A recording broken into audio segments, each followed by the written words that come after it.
KM TV यानी केंद्रीय मानवाधिकार टीवी देखने वाले सभी दर्शकों का मैं मिलिंद देवले हार्दिक स्वागत करता हूं। नागपुर के संतरा नगरी में आज पहुंचे हैं और यहाँ हम एक ऐसी शख्सियत के साथ मुलाकात करने आए हैं जिनका नाम है अनिरुद्ध शेवाड़े जी।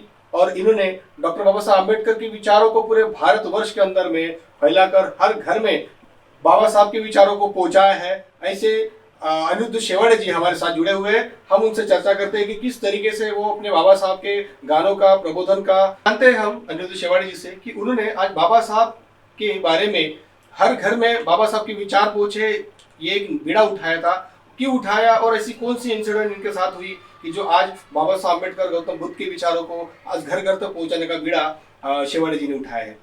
जय भीम। मैं अनिरुद्ध शेवाड़े। मेरा तो जन्म ऐसा देहात में हुआ है और देहात की परिस्थिति तो ऐसी है कि आज भी हमारे देश में जाति व्यवस्था, वर्ण व्यवस्था, मानवीय विषमता हर बस्ती में, हर गांव में और शहर तक के हैं। तो जब मैं स्कूल में पढ़ता था तो यहाँ की जो परंपरा है, ये परंपरा की वजह से स्कूल में भी पढ़ने के बाद कितना भी गुणी विद्यार्थी छात्र हो, फिर भी उसके मौका नहीं मिलता था उसको। तो तभी से बचपन से ही मेरे दिमाग में वो बात मतलब चलती थी ऐसी कि ये लोग हमें जो चलते हैं, हमारे पास में जो भी गुण है, जो हमें आता है, तो ये लोग हमें क्यों नहीं पेश करते। तो हमारे टीचर जो थे, मेरे गांव में 1ली से 7वीं तक कक्षा थी। 7वीं के बाद में हमारे गांव से हमको बहुत 4 किलोमीटर दूर जाना पड़ता था। तो जब मैं गांव से बाहर जाने लगा 8वीं कक्षा में, तो मुझे वो अच्छा नहीं लगा। एक तो स्टडी भी नहीं होती थी और अपने गांव से 4 किलोमीटर बाहर जाना पढ़ने के लिए, तो मुझे लगा कि नहीं, अभी यहाँ तरक्की नहीं हो सकती। इसलिए और डॉक्टर बाबा साहब अम्बेडकर ने बोला था कि जब तक कि तुम शहर में आते नहीं, शहर से जुड़ते नहीं, तब तक तुम्हारा विकास होगा नहीं। तो ये बात मुझे पक्की मतलब मेरे दिमाग में बैठी थी। तो मैं मेरे माँ बाप को बोला कि मैं अभी इधर देहात में रहता नहीं, मुझे शहर में जाना है। तो वैसा मैं फिर गोपाल नगर में मेरे माँ का जो मायका था, मेरे माँ के पिताजी का मकान, वहाँ मैं रहने के लिए आया।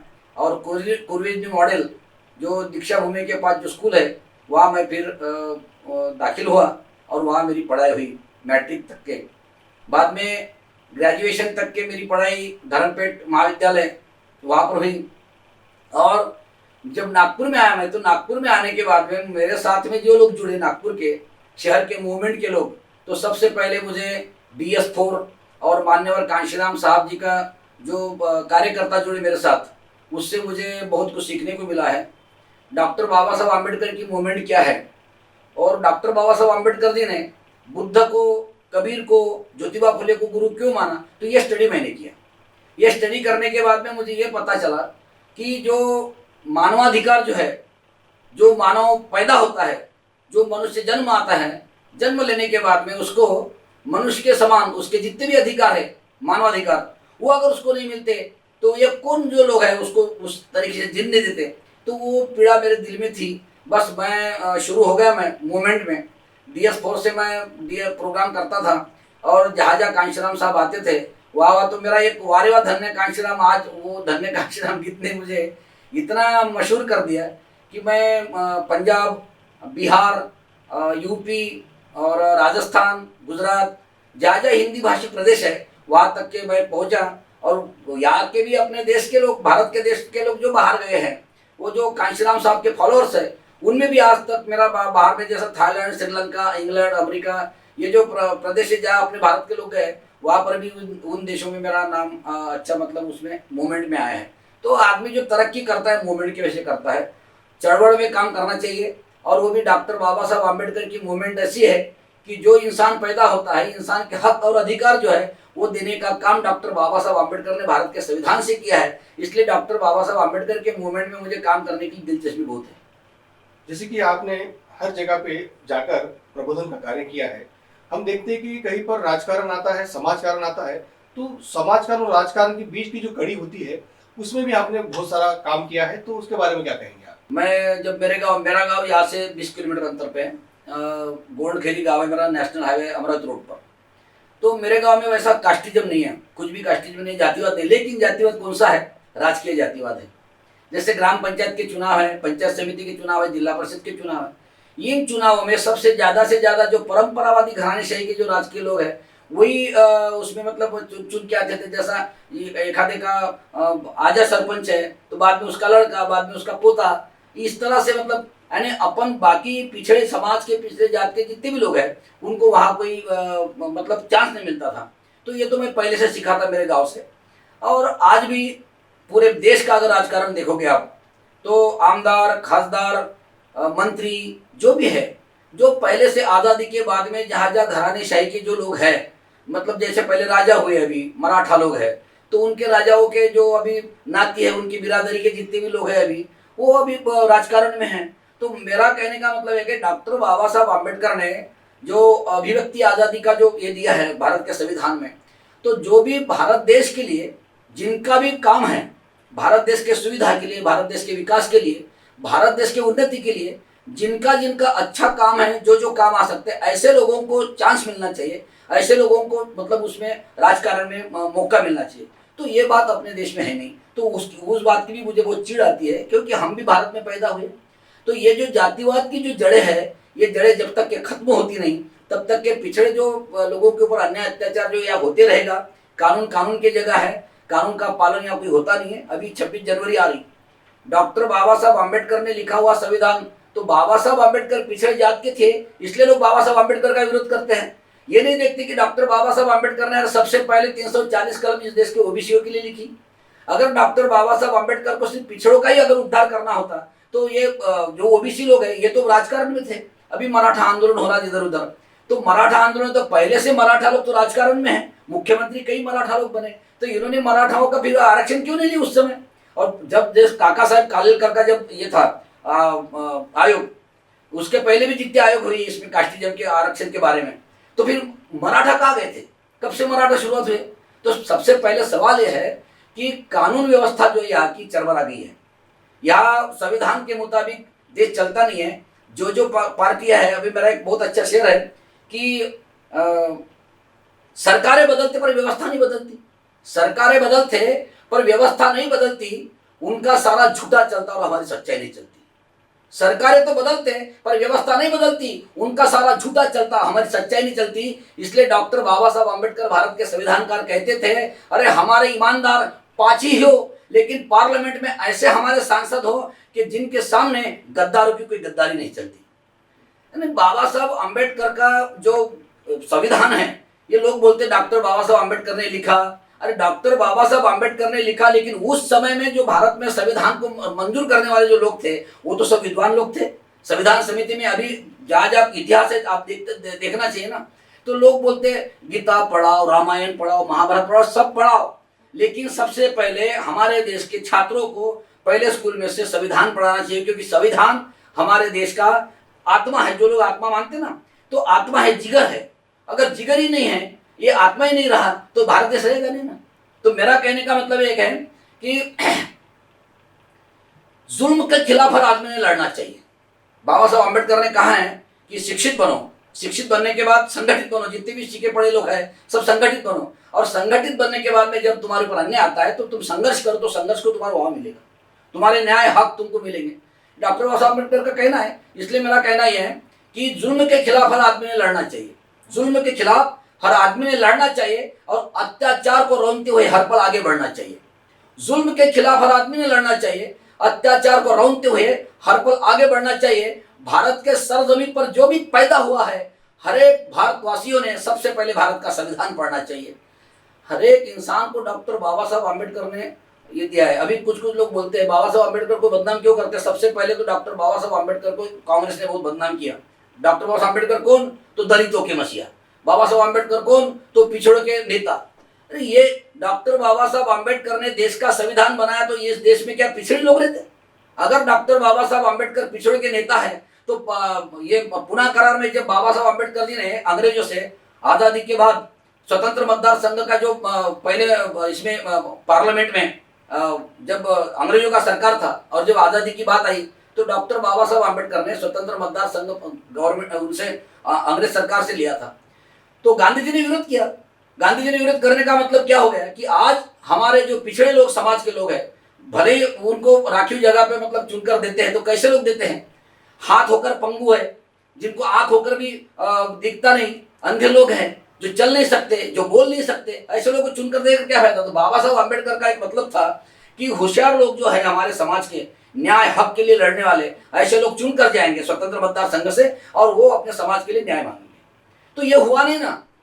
पुनः करार में अगर गांधी ने विरोध किया तो उसका कारण आज ये बना है कि आज भी हर रोज महिलाओं पर अत्याचार होते, पिछड़े महिलाओं पर अत्याचार होते। जितने पिछड़ा समाज है हर भारत देश में, जहाँ पर भी कोई भी राज्य में देखो, जहाँ जहाँ हर स्टेट में अत्याचार होते, वो उसका नतीजा है कि गांधी जी ने अगर उस समय स्वतंत्र मतदार संघ को विरोध नहीं किया होता तो आज हमारे अच्छे होनहार लोग, होशियार लोग, पढ़े लिखे लोग वहां गए रहते, पार्लियामेंट में गए रहते और अपने न्याय हक की बात करते। आज हम जानेंगे अनुज जी से कि उनके लाइफ का जो पहला गाना था वो जो था, हम बचपन में वो कैसेट तो सुनते थे गाना, चलो रे मजा झोड़िया पौड़िया।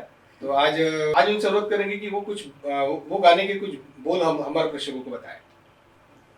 ये बहुत अच्छा आपने मुझे सवाल किए। कैसा है, मैं जब 7वीं क्लास में पढ़ता था तो मेरा ये जो संगीत है, गाना बजाना भजन, तो मेरे घर में सबसे पहले जब अपन हिंदू धर्म में थे तो वारकरी संप्रदाय था। तो मेरे को तो ये विरासत में मतलब मुझे ब्लड रिलेशन है मेरा संगीत का। तो मेरे पिताजी भी गाते थे, पखवाज बजाते थे मेरे पिताजी, मेरे बड़े पिताजी लिखते थे और हमारे घर के सब, हमारे इनके नाम जो है वो सब वही है। केशव मेरे बड़े पिताजी का नाम है, शिवाजी मेरे बड़े पिताजी का नाम, मेरे पिताजी का नाम विठल राव है। जो उस समय के मेरी जो आजी थी, मेरे बाप के मतलब मेरे पिताजी की माँ, उनका नाम जनाबाई है। और कैसा है, तो ये संगीत जो है विरासत में मिला है मुझे। तो जब मेरे माँ बाप काम करते थे खेत में तो मैं जाता था। आमच्याकडे बघा, आपले डॉक्टर विमल कीर्तीजी फार चांगले सांगायचे। ते म्हणत विदर्भामध्ये बुलढाण्यापासून तर बुलढाणा, अकोला, अमरावती, तिथून पूर्ण वर्धा, यवतमाळ हा पूर्ण प्रदेश जो आहे आपला, नागपूरपर्यंत, भंडारा, गोंदिया, गडचिरोली, चंद्रपूर, हे जेवढे स्टेट आहेत आपले, जिल्हे आहेत, या जिल्ह्यामध्ये विदर्भामध्ये आपली संख्या खूप आहे। म्हणजे डॉक्टर बाबासाहेब आंबेडकरांच्या अनुयायांची संख्या जास्त आहे। संख्या जास्त आहे तर त्यांच्याकडे शेतीवाडी खूप आहे। आमच्याकडे 125 एकर शेती होती आणि मी बघ, मला खूप छंद होता आधीपासूनचा, कारण की शेती घरी असल्या कारणास्तव माझ्या आईवडिलांसोबत मी शेतात जायचा। शेतात जात असताना माझे आई वडील जे काम करायचे शेतातले, तर मी माझ्या शेताच्या धुऱ्यावरती, बांधावरती बसून ते बघायचा। मग मला यायचं ते, आता ते मग डोक्यात यायचं, मी झाडाखाली बसून, एक बोरा असायचा, त्या बोऱ्याखाली बसायचा मी, पण माझ्याजवळ पेन, कागद आणि एक वही असायचीच नेहमी। मग माझ्या पेरणी असायची, पेरणीच्या वेळेस मग मला ते माझ्या आई वडील, माझी आई पेरण्यामध्ये फार पटाईत होती, म्हणजे ज्यांचं तास जमणार नाही आमच्या गावात तिथे माझ्या आईला न्यायची। तर ते तिफन आणि ते वखर वगैरे सर्व ते पूर्ण मला येते। मग मी पण फिरायचा शेतामध्ये, म्हणजे वखर वगैरे डवरण वगैरे करायचा मी बैलांना घेऊन। तर त्यावेळेस मग मला आठवलं, माझे वडील पेरणं करत होते आणि पाऊस पण येत होता आणि माझी आई ते चाळ्यावरती, चाळं म्हणजे तिफन जी असते ना, तिफणीवरती ते दाणे टाकतो आपण, त्याला चाळं म्हणतात, त्या चाळ्यावर तिफणीवर ते पेरण, मग मी ते गाणंच लिहिलं, चल रे माझ्या ढवळ्या पवळ्या, पेरणीच्या तासावरी, दिस आला लईवर, औत घे खांद्यावरी, पाटाच वाहे पाणी। ते गाणं लागलं की माझं अजूनही मन भरून येते। कारण कसं आहे, मी आजची परिस्थिती जर तुम्ही बघाल तर काळ्या मातीत राबणारा शेतकरी, आता बघा किती आंदोलन होत आहे शेतकऱ्यांसाठी। काळ्या मातीत राबणारा जो शेतकरी आहे आणि तोच इथे गुलाम आहे, तो राबतो, तो मेहनत करतो, पण त्याचं जे उत्पादन शेतीतून काढतो त्याचा भाव ठरवायचा अधिकार त्याला नाही आहे। एवढी मोठी व्यवस्था आपल्या देशाची फार गंभीर अवस्था आहे। कापूस जरी असेल, धान जरी असेल किंवा कोणतेही पीक असेल, त्याचा भाव हा माणूस ठरवणार नाही। आणि शेतीमध्ये पेरत असताना, शेतीमध्ये कमवत असताना, ते राबत असताना त्याच्याकडे जो कर्ज होते, तर उत्पादन निघाल्यानंतर तो कर्जही सुद्धा फेडू शकत नाही, अशी त्याची अवस्था खराब आपल्या देशात। आणि ह्या देशाला कृषीप्रधान देश म्हणतात। बघा, हास्यास्पद गोष्ट अशी आहे की कृषीप्रधान देशामध्ये तो जो शेतकरी आहे, काळ्या मातीत राबणारा, तोच या देशाचा गुलाम आहे। जे राजकारणी लोक बसतात, त्यांचे भत्ते वाढतात, त्यांचे पगार वाढतात, त्यांना सर्व फॅसिलिटीज भेटतात ना, त्यांना काहीच कमी नाही ना, त्या आमदारांचे पगारच वाढत चालले, त्यांचे भत्ते वाढत चालले, शेतकऱ्यांना काय मिळते? काही मिळत नाही. आणि म्हणून शेतकरी आत्महत्या करतोय. खास कारण ही आहे त्याचं. कारण सावकारांकडून कर्ज काढून तो शेतीमध्ये टाकतो, त्या शेतीतून उत्पादन जे होते त्याचं ते उत्पादन जे आहे कर्ज सुद्धा फेडू शकत नाही, तर एवढं त्याला तोडगं म्हणजे आवक मिळते. तर हे सर्व व्यवस्था बदलली पाहिजे. डॉक्टर बाबासाहेब आंबेडकरांचं फार सुंदर एक मला शेर आठवतो की व्यवस्था परिवर्तन हा विषय होता भीमाचा. व्यवस्था परिवर्तन हा विषय होता भीमाचा. त्यासाठी प्रत्यक्षात त्याने खर्ची घातला उभ्या आयुष्याचा. फक्त महाडच्या 14 तळ्याचे पाणी पिणे जरुरी नव्हते तयाला. माझे जन्माचे हक्क काय आहे त्याने दाविले साऱ्या जगाला. तर शेतकऱ्यांपासून डॉक्टर बाबासाहेब आंबेडकरांनी या देशाची रिझर्व्ह बँक, जगातली रिझर्व्ह बँक जे आहे ते या अर्थव्यवस्थेसाठी डॉक्टर बाबासाहेब आंबेडकर फार मोठे अर्थशास्त्रज्ञ होते, जबरदस्त अर्थशास्त्रज्ञ होते. आणि बाबासाहेब आंबेडकरांनी बुद्धाला का स्वीकारलं त्याचं कारण आहे. कारण या देशामध्ये रंधले गांजले दबले जे लोक, अविकसित जे लोक आहेत, दलित कुणाला म्हणतात? दलित हा काही शब्द म्हणजे वापरण्यालायक नाही आहे. आणि शासनाने मंजूर केलं, सुप्रीम कोर्टाचा ऑर्डर आहे, त्याला आता दलित साहित्यातून सर्व दलित शब्द हटवला पाहिजे. पत्रकारितेमध्ये दलित लिहिता येत नाही. दलित काय आहे? दलिताचा अर्थ असा, बाबासाहेब आंबेडकरांनी सर्व आयुष्यभर दलित हा शब्दाचा कधी वापर केला नाही. ते म्हणतात डिप्रेस्ड क्लास.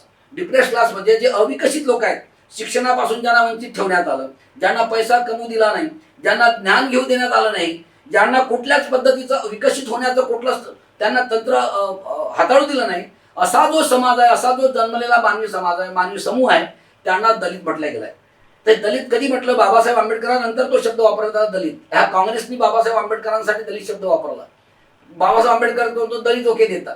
आणि मग दलित ओके नेता आहे तर मग पुणे करारामध्ये जर समजा गांधीला बाबासाहेबांनी वाचवलं तर मग गांधी दलित असलेच पाहिजे, प्रश्न शिकणे. माझे काही प्रश्न माझ्या चळवळीमध्ये, प्रबोधनामध्ये मी इतके खतरनाक म्हणजे हे प्रश्न निर्माण करतो आणि हे जरूर केले पाहिजे. त्याचं कारण असं आहे, आज देश जातीवादामध्ये, मानवी विषमतेमध्ये घडत चाललाय. धर्मांचे झगडे होत जिकडे तिकडे. वास्तविक पाहता या देशाला आपल्या धर्मनिरपेक्ष देश म्हणतात. धर्मनिरपेक्ष जर देश आहे तर मग धर्माचे तंटे का होतात इथे? वास्तविक पाहता या देशातले राजकारणी लोक धर्माचे झगडे करतात. तेच धर्मामध्ये लोकांना विखरवून इथे एक अशी व्यवस्था आहे. ती व्यवस्था डॉक्टर बाबासाहेब आंबेडकरांच्या विचारांना आणि संविधानामध्ये पूर्ण विचार तथागत भगवान गौतम बुद्धाचे लिहिले आहेत. पहा राजकारण कसं असलं पाहिजे. सम्राट अशोक हा सुद्धा धार्मिकतेचा माणूस होता. जेव्हा बुद्ध धम्म त्याने स्वीकारला सम्राट अशोकाने, तर त्याच्यापासून तर याच्यापर्यंत म्हणजे बृहद्रथ मौर्यापर्यंत, त्याच्या 10व्या पिढीच्या नातवापर्यंत या देशामध्ये सुख शांती समृद्धी होती. सर्व लोक चांगले मैत्रीने राहत होते. बुद्धाचे तत्वच आहेत ना, मैत्री, बंधुभाव, करुणा, शांती, अहिंसा, हे सर्व बुद्धाचे तत्व आहेत. आणि सर्वात पहिलं बुद्धाने बहुजन हिताय बहुजन सुखाय जे सांगितलं, श्रमण संस्कृती, त्या श्रमण संस्कृतीला स्वीकारलं डॉक्टर बाबासाहेब आंबेडकरांनी. या देशाची मूळ संस्कृती जी आहे बुद्धाने सांगितलेली, बहुजन हिताय बहुजन सुख आहे. आधी आमच्या देशाची जी आकाशवाणी आहे, त्या आकाशवाणीचं ब्रीद वाक्य आहे बहुजन हिताय बहुजन सुख आहे. आमच्या देशाचे राष्ट्रपती ज्या चेअरवर बसतात तिथे लिहिलं आहे धम्मचक्र प्रवर्तन आहे, राष्ट्रपती भवनमध्ये, सम्राट अशोक हॉलमध्ये. आणि तिथे बुद्धाची मूर्ती आहे. जेव्हा राष्ट्रपती अशोक चक्र वगैरे प्रदान करतात आपल्या देशात सैनिकांना, त्यावेळेस बघा तिथे बुद्धाची मूर्ती असते. त्याच्या खाली उभे राहून राष्ट्रपती आपल्या देशाचे, कोणतेही राष्ट्रपती, जेवढे राष्ट्रपती आजपर्यंत झाले ते सर्व, आणि सर्वात चांगले राष्ट्रपती आपल्या देशाचे जर झाले असतील तर doctor APJ Abdul Kalam. Doctor APJ Abdul Kalam 15 August आणि 26 जानेवारीला ज्यावेळेस देशाला संबोधित करायचे तर ते तिरंगा ध्वज असे ठेवायचे, त्याखाली बुद्धाची मूर्ती असायची आणि तिरंगा ध्वजावर धम्मचक्र आहे आणि बुद्धाची मूर्ती त्यासमोर देशाला संबोधित करायची. म्हणजे डॉक्टर APJ अब्दुल कलाम जर आता त्यांना जर म्हटलं तर ते मुस्लिम होते ना, मग एक मुस्लिम आमच्या देशाचे राष्ट्रपती जर बुद्धाला घेऊन त्या साक्षीने जर देशाला संबोधित करतात तर मग बुद्धाचं तत्व हे जे आहे हे मानवी सुखासाठी, मानवी समाजासाठी आहे. आणि या देशात जो काही मानवी समाज आहे, या मानवी समाजाचे अधिकार आणि हक्क कोणी डावलू नयेत हा त्याचा नियम आहे. तोच त्यांनी भारतीय संविधानात दिलाय डॉक्टर बाबासाहेब आंबेडकरांनी. प्रत्येक माणसाला आरक्षण बाबासाहेब आंबेडकरांनी दिलं आहे. त्यामध्ये आता मराठी लोकांचा जो प्रश्न आहे तर सत्ताच त्यांच्यामध्ये होती, महाराष्ट्राच्या सत्तेत होते, शरद पवार एवढे दिवसपर्यंत केंद्रामध्ये होते, तर त्यांनी आजपर्यंत मराठ्याचा आरक्षणाचा प्रश्न सोडून टाकायला पाहिजे होता. यात प्रश्नच येत नाही काही. आणि तरतूद अशी आहे की मराठा आरक्षण ही मराठा जी जात आहे ही जबरदस्तीने निर्माण केलेली जात आहे. आप इस देश के नव युवक युवतियों को क्या संदेश देना चाहते हैं? नव युवक युवतियों को मेरा तो ये संदेश रहेगा, यानी प्रबोधन के माध्यम से मैं ये भी बताता हूँ कि सबसे पहले तो आप पढ़ाई करो, पढ़ लिख कर अपने बलबूते तैयार होना चाहिए अपने.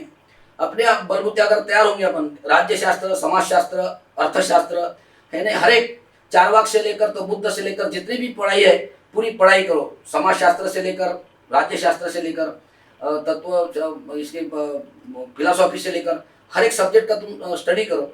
और जो आदमी हर एक सब्जेक्ट की स्टडी करके विद्वान होता है ना, उसका कोई बिगड़ता नहीं, वो अपना स्वयं जीने के लिए स्वयं सिद्ध होता है। और जो हस्तरे से देखते रहता है ना, वो कभी अपना विकास नहीं करता। ये जो परावलंबी जीना जो है, बुद्ध ने स्वावलंबन सिखाया हमको। बुद्ध की नीति बहुत अच्छी है, चारवाक की भी नीति अच्छी है। बाबा साहब अम्बेडकर ने बुद्ध को क्यों स्वीकारा? बुद्ध की नीति स्वावलंबन की है, तुम स्वावलंबी बनो। अगर तुम स्वावलंबी बनोगे तो कोई तुमको टच नहीं कर सकता, कोई उंगलियां बता नहीं सकता। और तुम अगर परावलंबी बनोगे, जैसा आपकी किस्मत, हस्तरेखा देख के किस्मत, तुम्हारी किस्मत, अरे बाबा साहब अम्बेडकर जी ने पूरे भारत देश की किस्मत लिखी है। यहाँ भारत की किस्मत किसी भगवान ने, किसी ईश्वर ने, किसी परमेश्वर ने नहीं लिखी। डॉक्टर बाबा साहब अम्बेडकर ने जो संविधान लिखा है वही भारत की किस्मत है। और वो संविधान के मुताबिक अगर देश चलेगा तो भारत कभी भी बलशाली हो जाएगा, क्योंकि ये बुद्ध की विचार है। ये मेरा एक बहुत अच्छा गीत है,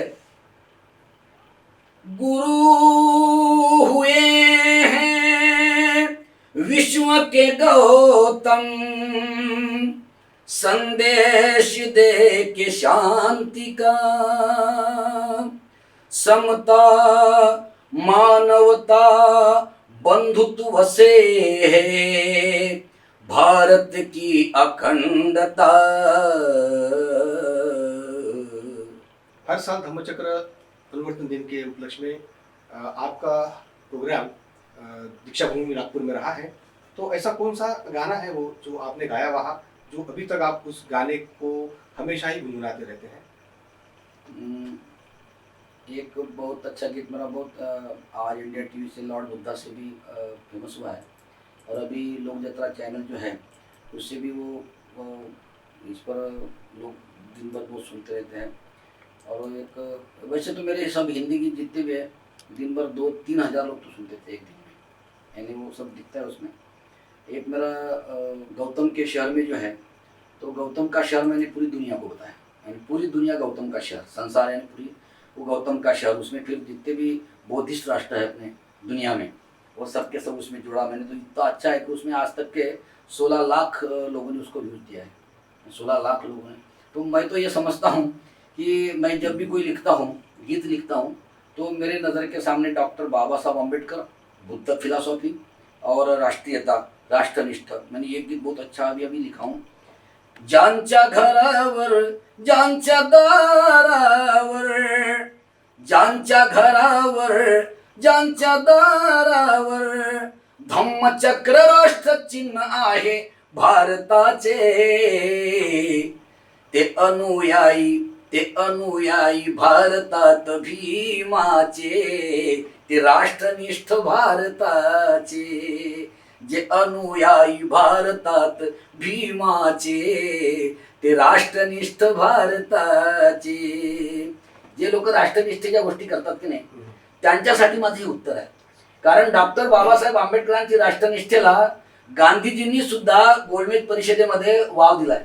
ते म्हणे डॉक्टर आंबेडकर बोले मैं आपका बहुत बहुत ये आभार व्यक्त करता हूँ, बोले कि आपने गोलमेज परिषद में अपने राष्ट्र के बारे में और भारत के बारे में तुम मला मैं मेरा एक गीत है हिंदी गीत बहुत ही अच्छा है। वो जब लोग सुनते तो मेरे को ऐसे लिख के भेजते, शिवाड़ी जी जब गीत हम सुनते तो हमारे आँख से पानी आता है। और हालांकि वो गीत डॉक्टर बाबा साहब अम्बेडकर के उस समय का है जब गुजरात में डॉक्टर बाबा साहब अम्बेडकर थे, बड़ौदा नरेश सयाजीराव गायकवाड़ के दफ्तर में।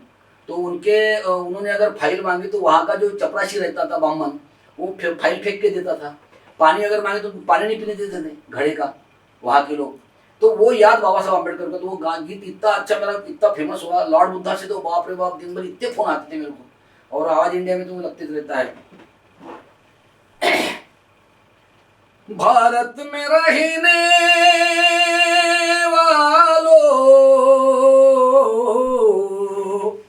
एक संघ भारत को बना लो, गौतम का समता का देता है संदेश तिरंगा, हर घर में संविधान को पढ़ना, धम्म चक्र का मतलब समझना, संविधान को अमल में लाना,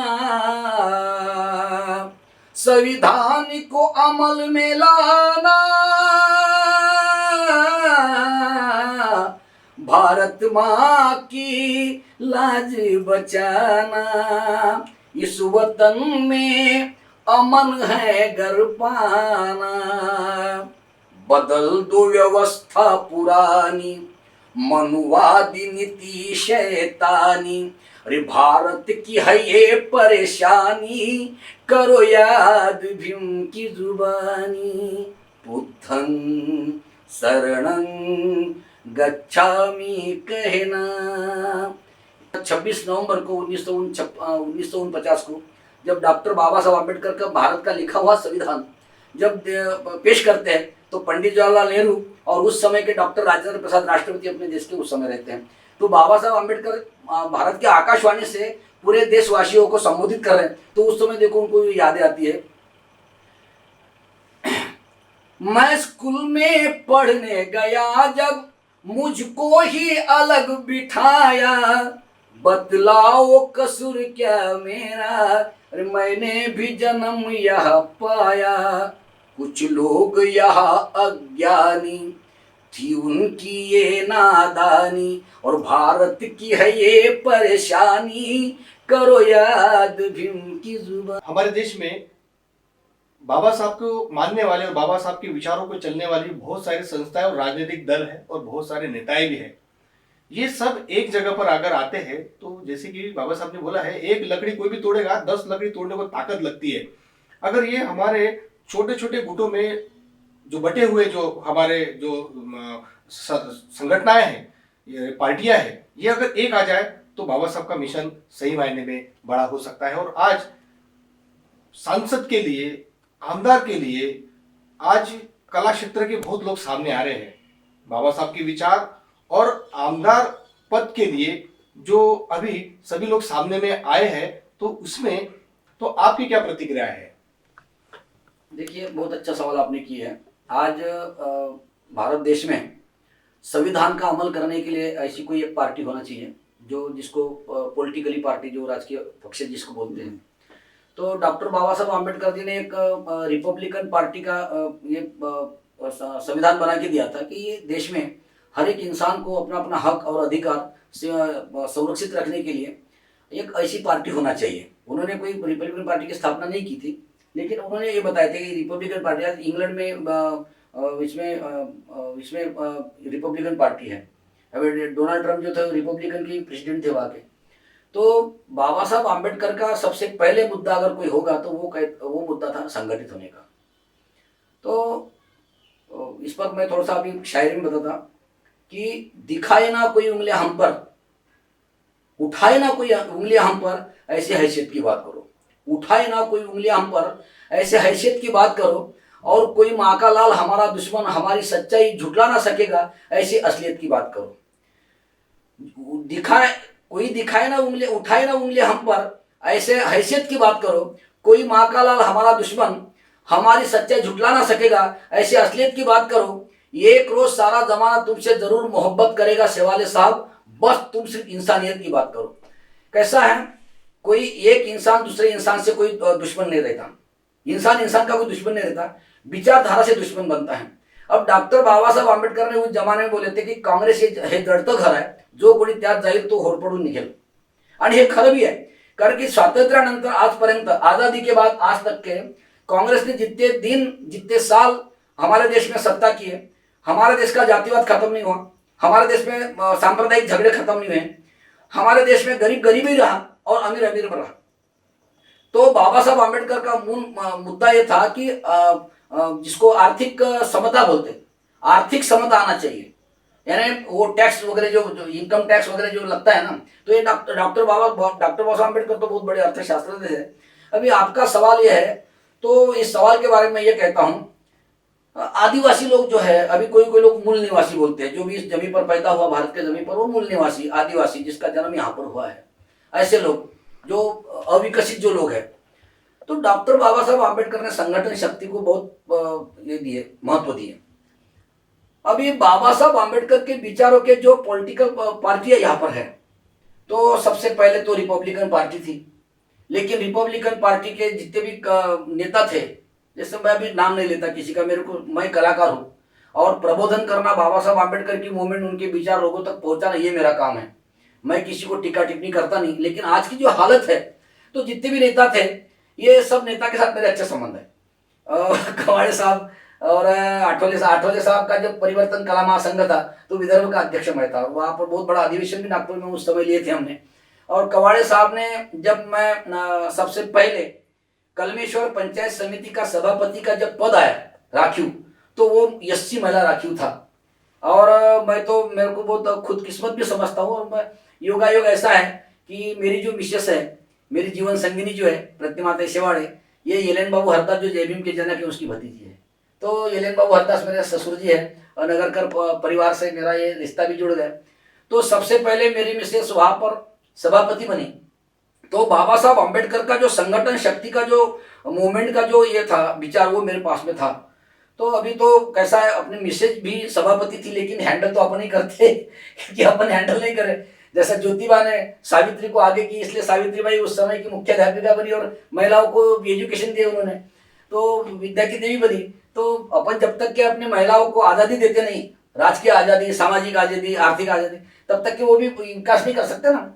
तो जब पहली सभापति बनी, तो सबसे पहले मैं संविधान के हिसाब से वहाँ पर, तो यहाँ की पद्धत कैसी, राजकारणी पद्धत, यहाँ जैसा कांग्रेस पार्टी है, कांग्रेस पार्टी के लोगों की आदत पड़ी है, जितनी भी यहाँ पर सबसे पहले जमीनें थी, सरकारी जमीनें, सब जमीनें कांग्रेस के लोगों के कब्जे में हैं।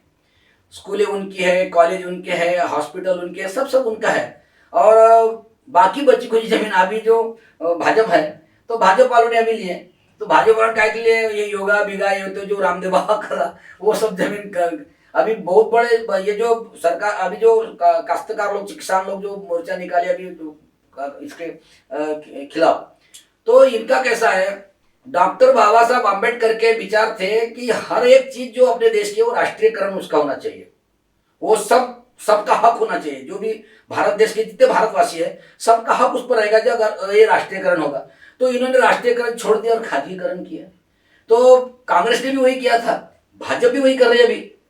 अभी नरेंद्र मोदी सरकार ने जो 3 जो बिल पास किए अभी, तो उसके खिलाफ सब किसान लड़ रहे। तो बाबा साहब आम्बेडकर ने संविधान में जो बताया कि यहाँ की मालमत्ता इतनी सी भी कोई न रहे, ये 10वीं तक के क्यों नहीं रहता, ये सब इस देश के लोगों का होना चाहिए, राष्ट्रीयकरण उसको बोलते हैं। तो ये राष्ट्रीयकरण खत्म हो गया। और यहाँ पर जो है ये सब बड़े बड़े उद्योगपति जो है, उनके कब्जे में अभी जा रहा सब कुछ, खालीकरण कर रहे, सब देश बिकने के लिए लगे। तो मेरा विचार यह है कि डॉक्टर बाबा साहब आम्बेडकर जी के विचारों की जो पॉलिटिकल पार्टी है, उस पार्टी के जो बिखरे हुए नेता है, चाहे रिपब्लिकन हो, जब तुम बाबा साहब आम्बेडकर एक थे ना, बाबा साहब आम्बेडकर जब एक थे, डॉक्टर बाबा साहब आम्बेडकर एक थे, उनके विचार एक है। अब हम सब उस समय तो बाबा साहब अकेले थे। तो संविधान जब बाबा साहब आम्बेडकर ने पास किया और संविधान सबने इस देश में जब मंजूर किया, तो वहां क्या डॉक्टर बाबा साहब आम्बेडकर क्यों कोई सब मुट्ठी में थे क्या? मुट्ठी में नहीं थे ना, बड़े बड़े विद्वान लोग थे, तो सबने मंजूर किया ना। और बाबा साहब आम्बेडकर ने मंजूर करने के लिए वैसे अपने विचार भी रखे। तो ऐसे विचार बाबा साहब आम्बेडकर के पॉलिटिकली जो विचार है, राजकीय जो विचार है, ये विचार अमल में लाने के लिए, संविधान को अमल में लाने के लिए भी बाबा साहब आम्बेडकर के नाम पर जीने वाले जितने भी अपने देश के जो लोग फॉलोअर है बाबा साहब आम्बेडकर के, राजकीय लोग, ये सब के सब एक होना चाहिए।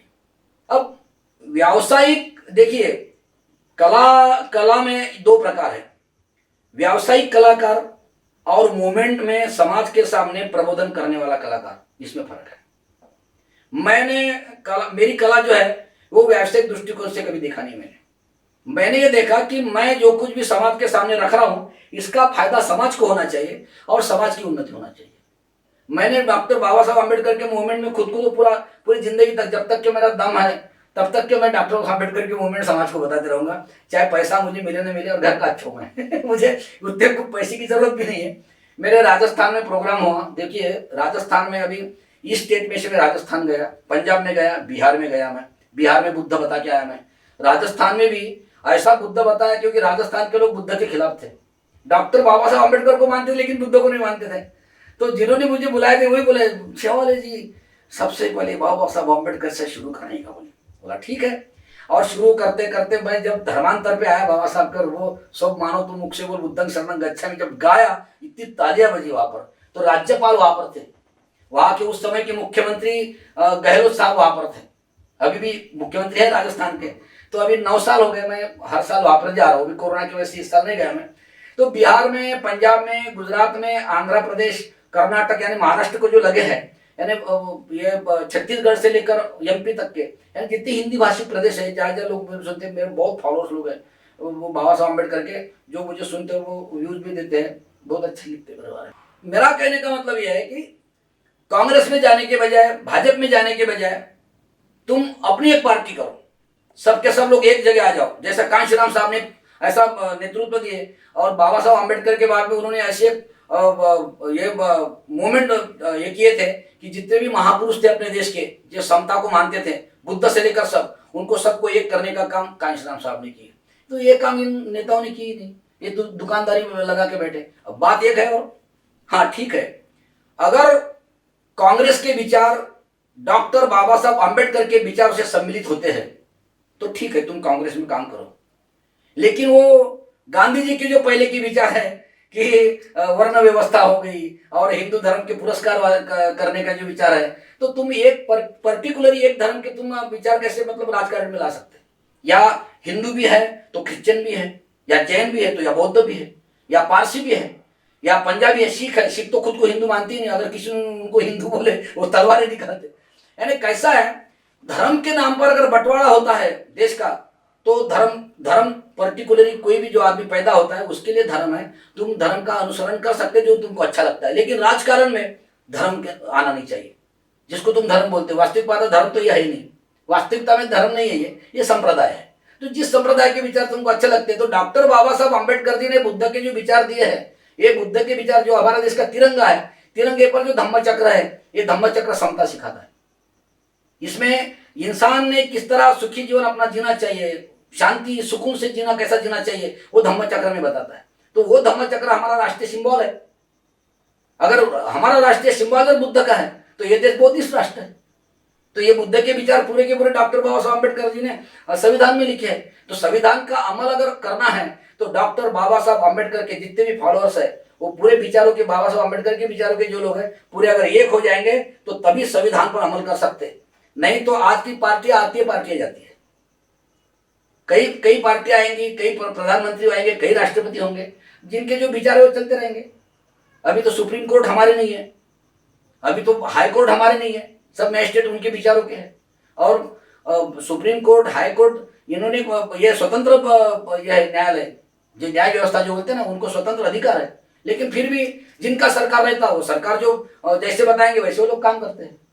तो ये व्यवस्था बदलना है हमको, और व्यवस्था परिवर्तन यही आखिरी मकसद भीम जी को पाना था। देखो बोलते बोलते मुझे अच्छी बात याद आई, व्यवस्था परिवर्तन यही आखिरी मकसद भीम जी को पाना था, उसके सिवाना इंसान की तरक्की ये डॉक्टर बाबा साहब अम्बेडकर जी ने जाना था। व्यवस्था परिवर्तन यही आखिरी मकसद भीम जी को पाना था, उनके सिवाना इंसान की तरक्की यही डॉक्टर बाबा साहब अम्बेडकर जी ने जाना था। दबे कुचले किसान पीड़ित, इनको राज सिंहासन पर लाना था, और यही सच्चा लोकतंत्र है, सारी दुनिया को दिखाना था। इस कोरोना काल में चलते हुए सभी पहिए बंद हो गए, रुक गए, और जिंदगी जैसे कि थम से गई। और इसी में जो लोग कलाकार थे, जिन लोगों ने समाज के प्रबोधन का बीड़ा उठाया था, ऐसे सभी लोगों के घर पे बहुत सी मुसीबतें आई, बहुत सी परेशानियां आई, क्योंकि प्रबोधन के कार्यक्रम बंद थे और 4, 5, 6 महीने जो घर में बैठे हुए कलाकार थे, उनका जो रोजगार जो था वो बंद था। उसके कारण उनके परिवार पे बहुत सारा आर्थिक संगठन और बहुत सारे परिस्थितियों से गुजरता गया। और कुछ ऐसे जो कलाकार हैं जिन्होंने बाबा साहब का प्रबोधन किया और कई साल तक बाबा साहब के विचारों को लोगों तक पहुंचाने का काम किया, ऐसे कुछ कलाकार भी आज समाज के सामने में नहीं आ पा रहे हैं, और ऐसे कलाकार जो है वो लुप्त होते जा रहे हैं। और उनके लिए आज बाबा साहब के विचारों को लेकर चलने वाले जो लोग हैं वो सामने आने चाहिए। वो ऐसे कलाकारों को आर्थिक और थोड़ी बहुत मदद करके ऐसे कलाकारों को पुनर्जीवित करके और उनके कार्य को आगे बढ़ाने के लिए और उनका जो प्रबोधन है वो आगे बढ़ाने के लिए उन्होंने प्रोत्साहन करना चाहिए। तो आज हम शेवाड़े जी से पूछेंगे कि आज क्या स्थिति है कलाकारों की इस विदर्भ के अंदर में, इस महाराष्ट्र के अंदर में। ये बड़ा अच्छा सवाल आपने हमारे बाजू का किया है। कलाकारों की इतनी दयनीय अवस्था है, बहुत खराब अवस्था है।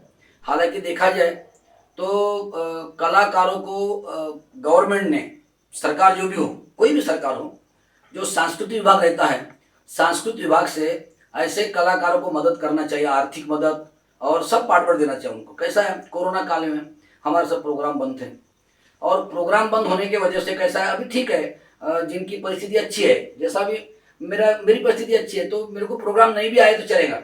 वैसा भी मैं प्रोग्राम के कुछ ज़्यादा पैसे लेता नहीं, मैं मेरे कलाकारों के पैसे लेता तो कम से कम 8-9 कलाकार साल भर, एक साल भर तो मेरे साथ में रहते हैं, जिनका परिवार जिसके भरोसे उधर निर्वाह करता है। तो कोरोना काल में जो हमारे कलाकार आर्टिस्ट थे, इनकी इतनी हालत आर्थिक गंभीर हो गई, उनको खाने को नहीं था, घर में कुछ भी नहीं था। ऐसे समय गवर्नमेंट ने हमको कुछ मदद नहीं की। और जो कलाकारों को वृद्ध कलाकारों को जो पेंशन मिलता है तो कितना मिलता है, वो 2000, वो भी उसके स्तर है। जो शास्त्रीय संगीत जो गाते हैं, 4 व्हीलर गाड़ी में जो एसी में बैठ के चलते हैं, उनको ये ग्रेड का। अब उनको क्या जरूरत है, जिनकी परिस्थिति अच्छी है, आर्थिक परिस्थिति। वृद्ध पेंशन कलाकार जो योजना है, ये है पर्टिकुलरली लोक कलाकार जो है, जो लोगों में जाके, समाज में जाके जो अपना प्रबोधन करता है, उनके लिए है वो। तो 2250 रुपये जो हमको महीने का मानधन मिलता है, वो क्या है, उससे क्या होता है। और केंद्र सरकार में जो है मध्यवर्ती सांस्कृतिक केंद्र, ये गवर्नमेंट दिल्ली सरकार का है, तो केंद्र सरकार का जो है वो आता है 4500 रुपये। तो वो कैसा है, जो लोग जिनकी पास वाप रहती है, जिनकी पहचान रहती है, ऐसे लोगों को देते हैं, बाकी लोगों को देते नहीं दिए। यानी व्यवस्था, मैं बहुत चिढ़ता हूँ इसके ऊपर, व्यवस्था के ऊपर। लेकिन पहले हमारे समाज में कैसा था, जैसे राजानंद गढ़पाले हो गए, उनको डॉक्टर बाबा साहब अम्बेडकर ने सर्टिफिकेट दिए। वामन दादा कर्डक को, भीमराव कर्डक को सर्टिफिकेट दिए डॉक्टर बाबा साहब अम्बेडकर ने। बाबा साहब अम्बेडकर कहते थे कि मेरे 10 भाषण तो मेरे एक शेर का एक गीत, इतना प्रभावशाली रहता है। ये बाबा साहब अम्बेडकर के बोल है और वही प्रेरणा हमको मिली है। तो मैंने प्रतिभावंत प्रबोधनकार कला साहित्य संघ एक निर्माण किया। मैं पूरे बुल्ढाना से लेकर तो पूरे अकोला, अमरावती से लेकर पूरा वर्धा, चंद्रपुर, गढ़चिरौली, मैं अपने खर्चे से गया, मेरी गाड़ी से गया, सब कलाकारों को लेकर मैंने एक संगठन तैयार किया। संगठन तैयार करने जब कोरोना आया ऐसा, तो अब क्या करने का, तो जिनकी हमारी परिस्थिति अच्छी थी और कुछ लोग हमारे साथ कुछ जुड़े हुए हैं, तो उनसे हमने क्या किया, हर पर्टिकुलर तुमको जो साबुन से लेकर तो ऑयल तक, तेल तक के, यानी मिर्ची पाउडर से लेकर तो नमक तक के, दाल चावल, ये हमने किट बनाए। फिर कम से कम नहीं कोई तो 200 किट हमने कलाकारों को बांटे। उसमें सब हमारे कलाकार थे, मेरे शागिर्द भी थे, जितने भी कलाकार सब कोई प्रतिभावंत कला साहित्य संघ में जुड़े सब। लेकिन शासन ने, सरकार ने हमको कोई मदद नहीं की है। और दूसरी बात, मैं जब अभी एक प्रेस रिपोर्ट लिया मैं सरकार को बहुत लेटर लिखा मैंने कि हमारी परिस्थिति ऐसी ऐसी। भाई एमपी सरकार ने क्या किया, मध्य प्रदेश सरकार ने, जो साधु संत लोग थे भजन गाने वाले, वो उन्होंने 8 करोड़ रुपए का उस कोरोना कार्यकाल में उनके लिए ये किए, मंजूर किए उन्होंने और दिए। तो महाराष्ट्र गवर्नमेंट ने ऐसा कुछ करना था ना। अभी देखा जाए तो जो हम लोग कलाकार जो है, हम संविधान बताते हैं, हम लोगों को जागरूक करते हैं, उनके अधिकार बताते हैं, हम इंसानों को जोड़ने का काम हम लोग करते हैं। तो जो इंसान को जोड़ते, जो प्रदेश को जोड़ते, जो भारत देश को जोड़ते, जो राष्ट्र की बात करते, जो राष्ट्रनिष्ठा अपने गाने में से लोगों को बताते हैं, ऐसे प्रबोधनकारों को गवर्नमेंट ने मदद करना चाहिए। तो गवर्नमेंट हमको मदद करता ही नहीं, कोई देता नहीं। और बेफजूल के पैसे, अभी क्रिकेट में कितने सारे पैसे जाते हैं, तो क्रीड़ा क्षेत्र में इतना सारा पैसा जाता है ना, तो उनकी परिस्थिति कितनी अच्छी रहती। जो लोग क्रिकेट के प्लेयर रहते हैं, उनकी परिस्थिति अच्छी है ना, तो उनको देने को क्या जरूरत है।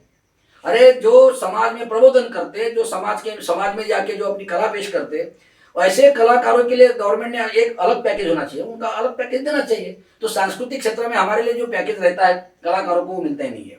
वो ऐसी जगह जाता है। अभी केंद्र सरकार के जो ये है मध्यवर्ती सांस्कृतिक केंद्र, अरे उन्होंने ऑनलाइन प्रोग्राम किए, तो फिर किसको, जो बड़े बड़े 4 व्हीलर गाड़ी में घूमते हैं, जो एसी में रहते हैं, उन लोगों के ऑनलाइन प्रोग्राम, पैसा उनको उनके घर में जाएगा। जिनको जरूरत है उनको तो पैसा देते, और जो भूखे मर रहे हैं उनको देते नहीं। तो कला कैसी जिंदी रहेंगी। अगर कला जिंदी रखना है, सांस्कृतिक विभाग का जो कुछ भी पैकेज है, वो अगर तुम सांस्कृतिक विभाग का पैकेज कलाकारों को नहीं देंगे तो कलाकार जिंदा नहीं रहेगा ना, उसकी कला भी जिंदी नहीं रहेगी। अगर कलाकार को जिंदा रखना है, कलाकार जिंदा रखना है, तो कलाकार को सांस्कृतिक विभाग से जो कोई पैकेज है वो पूरा उसके इसमें जाना चाहिए। मैं आज केंद्रीय मानवाधिकारी जो टीवी चैनल है, इनको बहुत बहुत आभारी भी व्यक्त करता हूँ और अभिनंदन करता हूँ आपका, और बधाई भी देता हूँ। क्यों, कैसा है कि कलाकारों को आगे बढ़ाने के लिए भी आपका ये जो प्रसार और प्रचार का माध्यम है, इन्होंने भी हमारा तरफ ख्याल देना चाहिए। कैसा है, अभी गवर्नमेंट के जितनी भी चैनल है, तो बड़े बड़े जो नामवर लोग हैं, उनके घर में अगर कुछ भी हो, उनके पाँव को काटा भी चुभा तो फट से बता देते हैं। लेकिन हमारे जैसे कलाकार जो राष्ट्र की बात करते हैं, जो राष्ट्रीय एकनिष्ठा की बात करते हैं, जो राष्ट्र अखंडता की बात करते हैं, तो हमारा कभी वो चैनल दिखाते नहीं, गवर्नमेंट के चैनल। लेकिन आपने मुझे जो ये मौका दिए, तो मैं आपका बहुत बहुत शुक्रिया अदा करता हूँ मिलिंद देवले साहब। और आप भी एक देहात से, मतलब बाबूपेट जो है चंद्रपुर में, वहाँ से आप आए हो। मैं भी, मेरा भी जन्म देहात में हुआ है। तो देखिए, आप भी देहात से आए, मैं भी देहात से आया हूँ। आपका दर्द मेरा दर्द एक ही है, और हमारे समाज का भी दर्द एक ही है। दर्द, समाज के दर्द को जानने वाले हम सब एक विचार के लोग जो है, ये आज आपका बहुत बहुत मैं शुक्रिया अदा इसलिए करता हूँ कि आपने मुझे मौका दिए कि ताकि मेरे दिल में जो बात है, मेरे दिल में जो भी समाज के लिए तड़प है, तो ये मुझे समाज के सामने रखने के लिए आपने ये जो मौका दिए, इसलिए मैं आपका बहुत बहुत शुक्रिया अदा करता हूँ। और ऐसा ही आप हमारे कलाकारों को आगे बढ़ाते रहोगे, मैं ये इच्छा प्रकट करता हूँ आपके सामने। जय भीम, जय बुद्ध, जय भारत।